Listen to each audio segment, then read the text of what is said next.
and we need to meet them where they are to counteract misinformation, conspiracy theories, which seem to be like a Kellyanne Conway alternative facts.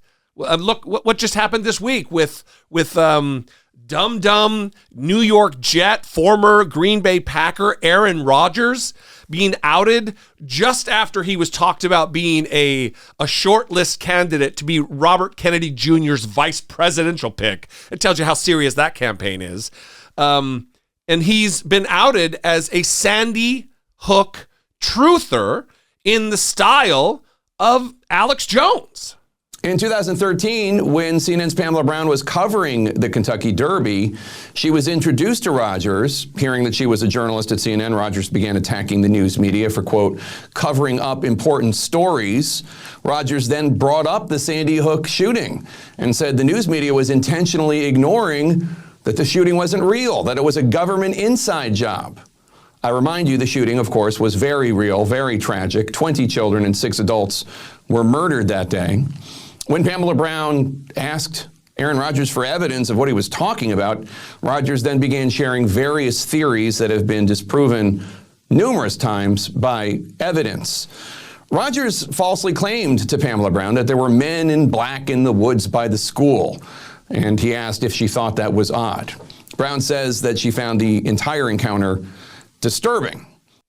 So Aaron Rodgers has responded. He put out a statement on Twitter saying, as I'm on the record saying in the past, what happened in Sandy Hook was an absolute tragedy. I am not and have never been of the opinion that the events did not take place. Again, I hope that we learn from this and other tragedies to identify the signs that will allow us to prevent unnecessary loss of life. My thoughts and prayers continue to remain with the families affected, along with the entire Sandy Hook community, with a heart. And what's notable about this statement is that it's well written.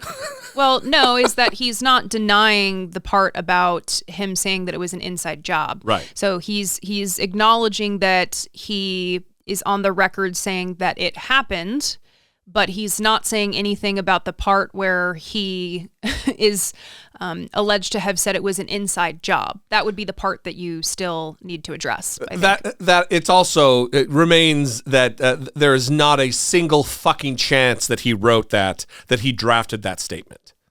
That is not coming out of the brain of Aaron Rodgers, an unvaccinated idiot who believes that there's some conspiracy afoot to alter his DNA through the COVID-19 vaccine.